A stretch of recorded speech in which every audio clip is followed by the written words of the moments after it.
Hello, my name is Nick Davis. I'm a realtor with RE/MAX Premier Group, and I live and work here in the Tampa Bay area. Today, what we're going to talk about is what to look for when you're buying a new home.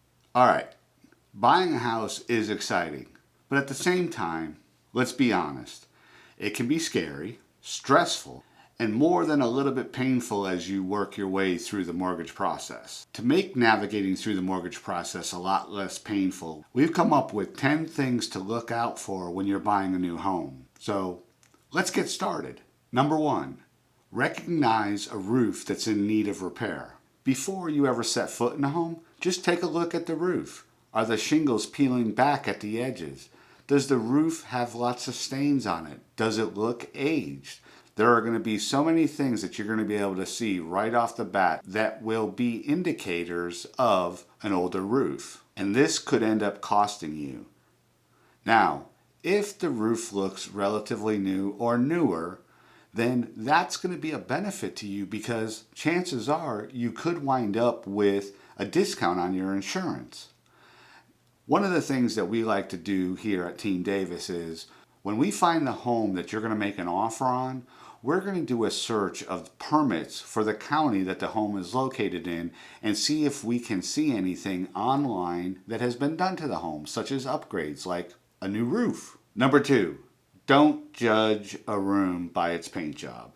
Remember, colors can be changed, and everyone's taste in colors is going to be different. I remember walking through this one home, and I nicknamed it the Crayola Crayon House because it seemed like every wall in every room was a different color.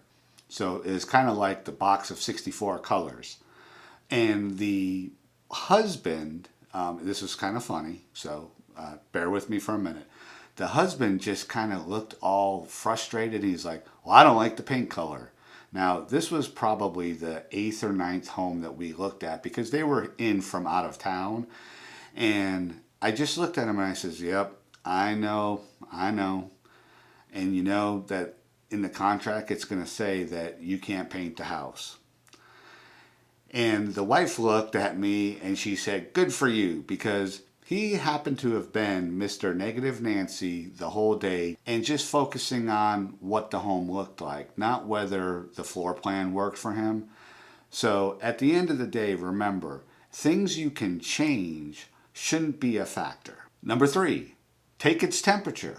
Now you're saying, Nick, how the heck do you take a home's temperature?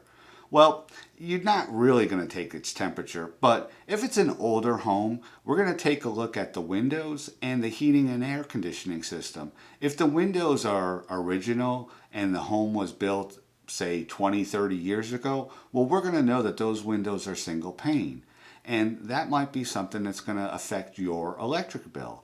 And we're also going to look at the serial number on the heating and air conditioning unit to see when it was actually manufactured and installed, because both of these items could cost you significantly down the road. Number 4, decide on your deal breakers. Now, granite countertops, paint colors, things like that can all be done down the road.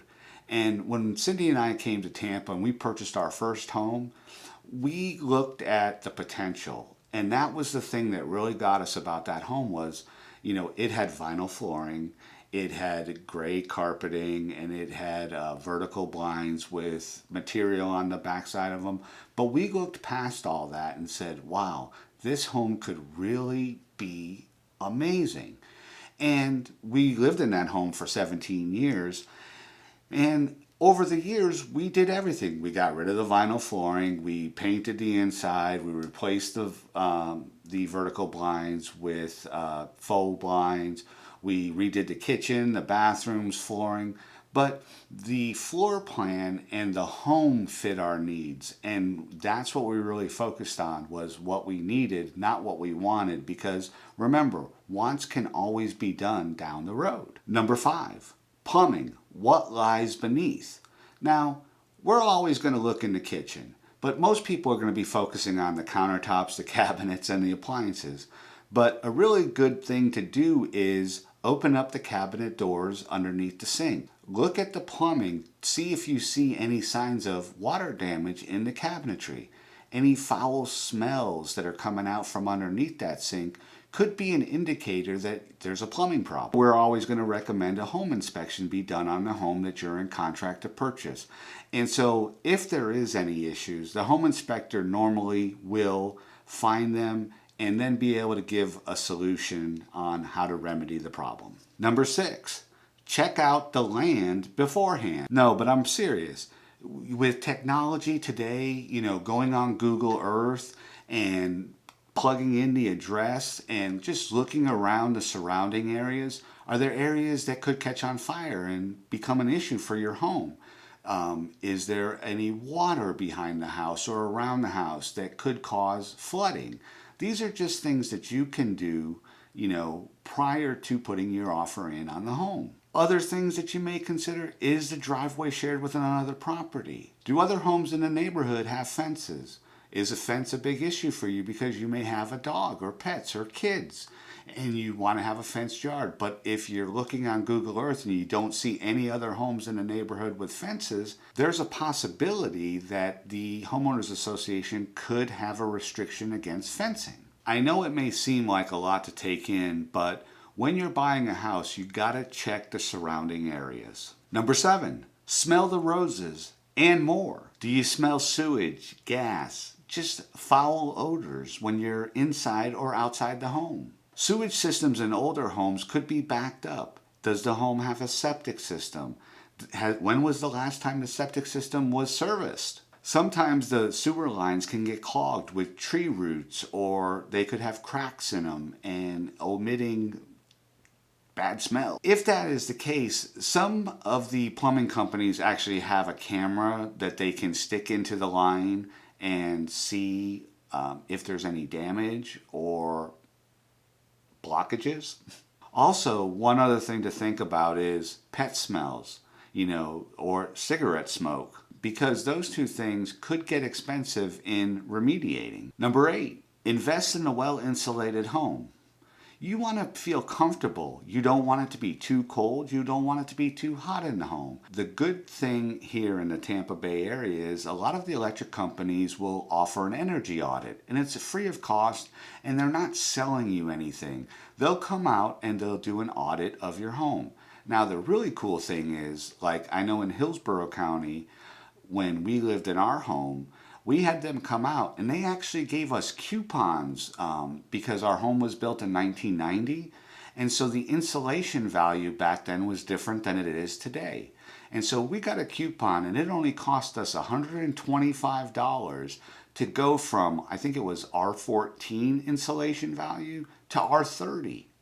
And Tico picked up the remaining portion. So it wouldn't be a bad idea to get with the electric company in the county that you're purchasing your home and see if they offer some sort of energy audit program. Number 9, get your hands on everything.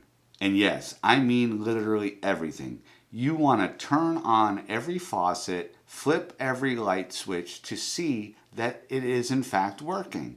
And again, the home inspector is going to do this, but why spend the money on a home inspection if you walk into the bathroom and you turn the faucet on and nothing happens? Now, this may sound funny, but I even recommend flushing the toilets and tasting the water out of the faucets, because this way you're going to know how everything works firsthand.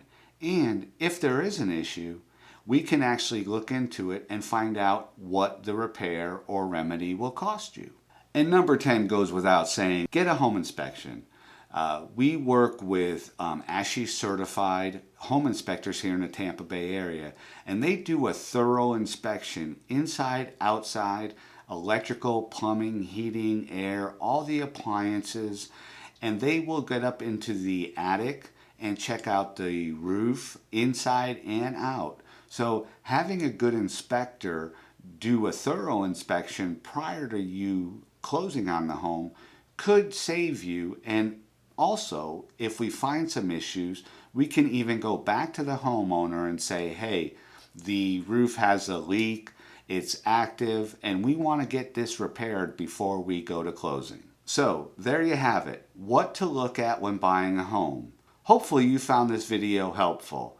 And if you're looking to find your new home here in the Tampa Bay area, give us a call, 813-300-7116. And do me a favor, show us a little love by clicking on that like button and then subscribe to our channel. That way, anytime we make a new video, you'll be notified immediately. Talk to you soon.